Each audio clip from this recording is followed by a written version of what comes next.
E hoje vamos analisar uma empresa que é líder na produção de ferroligas e é a única produtora integrada de ferrocromo das Américas. Isso mesmo, nesse vídeo vamos analisar a empresa Ferbasa e seus resultados mais atualizados. Então, se você está em dúvida sobre investir na Ferbasa ou não, esse vídeo pode ajudar você. Lembrando que essa é a minha análise de fundamentos e não é uma recomendação de compra ou venda de ativos. E não importa de horário ou quando você está vendo esse vídeo, eu sou o Denis e agora vamos analisar a empresa Ferbasa. E nesse vídeo eu vou tratar sobre uma breve história da Ferbasa, dados da Bolsa de Valores, fonte de receita, resultado mais atualizado, foi o fechamento do ano de 2022, histórico da sua receita, lucro, dividendos, fluxo de caixa e, claro, seu endividamento, sendo que no final do vídeo eu faço um checklist como se fosse um resumo sobre a empresa e também passo a minha opinião pessoal sobre investir na Ferbasa. Então fica aqui até o final de nossa análise. Lembrando que a nossa análise, o foco aqui é exclusivamente os resultados da companhia, então eu não vou entrar aqui nos ruídos de curto prazo do mercado. E se você gosta desse conteúdo sobre análise de empresas da Bolsa e se eu conseguir te ajudar ao longo desse vídeo, você pode considerar se inscrever no canal e ativar o sininho das notificações, assim você não perde nenhuma análise que eu solto toda semana. Bom, e a Ferbasa é uma empresa brasileira de mineração e metalurgia com sede na Pojuca, que fica lá na Bahia, e a empresa foi fundada em 1961 a partir de uma joint venture entre a companhia Vale do Rio Doce e é uma empresa norte-americana chamada Union Carbide. E na época a empresa tinha como objetivo principal a produção do ferro-cromo, um tipo de liga de ferro e cromo que é utilizado na produção de um aço inoxidável. Atualmente a Ferbasa é considerada uma das principais, uma das maiores produtoras de ferro-liga de todo o Brasil e de todo o mundo também, tem presença em vários países, tendo capacidade instalada de produção de 370 mil toneladas por ano. Além disso, a empresa é líder na produção de calcário agrícola na Bahia e tem uma das maiores áreas de reflorestamento de todo o estado. Atualmente, a Ferbasa é controlada pela Fundação José Carvalho com 98,8% das ações ordinárias, 0,1% das ações com a Trígono Capital.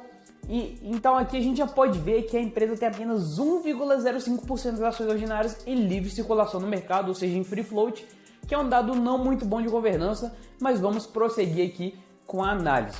Agora vamos aos dados da Bolsa de Valores então da Ferbasa. O nome da empresa é Companhia de Ferros Ligas da Bahia, Ferbasa, código de negociação FESA 3 e 4, o final 3 para as ordinárias, o final 4 para as preferenciais. Fundação 1961, setor de atuação materiais básicos, segmento siderurgia, segmento de listagem nível 1, um dos mais baixos que a gente tem na bolsa, free float de 36,25%, 80% de tag-along nas ON, 0% das PN, que não é nada bom para o investidor, e valor atual de mercado 4,7 bilhões. A Ferbasa é uma empresa que trabalha com uma linha de produtos de produção de ferros de ligas. Aí dentro tem ferro silício, ferro manganês, ferro níquel, calcário agrícola e também trabalha com eletrodos de solda e entre outros. E a empresa tem um parque eólico para fornecer energia para ela mesma e tem recursos florestais para queimar na siderurgia dela, assim ela fica mais independente, mais verticalizada. A Ferbasa é uma empresa bem cíclica mesmo, quando o preço das commodities está lá no alto, ela lucra demais, mas quando acontece o contrário, quando cai muito, ela também deixa a desejar nos resultados, já já a gente vai ver isso aí com os seus números. A primeira coisa que a gente pode ver aqui do resultado do quarto trimestre de 2022 é a receita líquida por produto, que continua no mesmo nível, com destaque com mais de 90%, a parte de ferro e ligas, e as duas fatias menores fica a energia eólica e seus demais produtos. A Ferbasa tem uma parte da sua receita que dá para ver bem aqui da repartição que caiu no mercado interno e em todos os segmentos que a gente pode ver, mas no mercado externo a parte de ferroligas aumentou em 3,2%, um leve aumento, e no total a Ferbasa fechou então com 714 milhões de receita e ficou 7% a menos que o mesmo trimestre do ano de 2021, e no ano analisado a gente pode ver que 2022 ficou 31% a mais que no ano de 2021, e o interessante aqui é que o dólar cotado em 2021 estava a mais do que 2022, mas aí entra o conjunto das commodities como um todo e não apenas o dólar. Aí em termos de receita, ela também é bem equilibrada. Em 2021 teve uma diferença de 500 milhões de receita interna para externa, mas já no fechamento de 2022 ela ficou basicamente no mesmo nível, o mercado interno com o mercado externo. E já indo para a parte dos custos dos produtos vendidos, ele totalizou no ano de 2022 1,7 bilhões, ou seja, um aumento de 24,6% em relação a 2021, com destaque para o aumento dos custos da parte de ferro-ligas, que aumentou em 28,3%, e se a gente comparar 2022 a 2021, é claro. Mas tá até tranquilo, né? Se a gente olhar que a receita aumentou, é normal que os custos também se elevem em conjunto. Não seria normal se fosse ao contrário, por exemplo, a receita abaixou, mas o custo foi lá e aumentou. Então, já que os dois aumentaram, tá tranquilo, tá dentro do razoável. Ainda nos custos dá para ver que a maior composição deles está em minério com o cromo e o quartzo, e também na parte de redutores, aí entra o coque e o biorredutor. Destaque também, é claro, para a energia elétrica, que demanda bastante da Ferbasa. No desempenho operacional teve uma redução de 2,6% na produção de ferro-ligas e um recuo de 0,8% nas vendas de ferro-ligas. Já indo para o resultado financeiro, no ano analisado foi de 83,4 milhões, né? Não bilhões, positivos, frente a 99 milhões negativos no ano de 2021, que foi muito bom para a Ferbasa. No trimestral, o resultado financeiro foi positivo em 35,2 milhões e um acréscimo de 12,5% em comparação com o terceiro trimestre de 2022, influenciado pela alta das receitas financeiras, redução das despesas, combinado também com a queda da variação cambial líquida, que foi muito bom, como eu disse, para a empresa. O lucro líquido consolidado totalizou 1 bilhão, com margem de 33,8% sobre a receita líquida, muito bacana, com crescimento de 65,3% em relação a 2021. Um recorde, claro, para a Ferbasa, o que é muito bom para ela. E aqui a gente pode até ver como é que uma empresa cíclica se comporta. A gente olha uma pequena parte aqui da margem EBITDA, por exemplo. Do primeiro trimestre de 2021 até o segundo trimestre de 2022, ela saltou de 29% de margem EBITDA para quase 50%, é uma baita de uma diferença, mas por causa do ciclo de mercado. E já eu vou mostrar o histórico completo da distribuição dos dividendos da Ferbasa, mas teve algumas considerações que ela fez no ano de 2022, como o fato dela ter distribuído 448,7 milhões de dividendos em 2022, dos quais 313 milhões foram feitos de forma antecipada de dividendos relativos ao lucro de 2022. E aqui um breve histórico de distribuição de dividendos, como você pode ver, com destaque claro, acabei de falar, 2022, mas como ela é uma empresa mais cíclica, como eu já falei, é bom que quem quer se tornar sócio dela ou quem já é sócio, saiba que ela vai distribuir mais proventos quando tiver mais lucro, ou seja, nos anos que ela estiver ganhando mais dinheiro, e o contrário também é verdadeiro, quando não tiver tão bom assim o ciclo das commodities, o preço da commodity que ela comercializa, também vai ter menos dividendos sendo distribuídos e, consequentemente, também, claro, menos lucro. Agora, a nossa parte de análise histórica horizontal, a gente pode ver que a receita líquida dela está batendo recorde de 2022, 3,1 bilhões, sendo que a grande responsável por esse resultado foi a alta de 42% no preço médio do dólar e também da ferro-ligas, que deu uma boa receita para ela nesse meio tempo.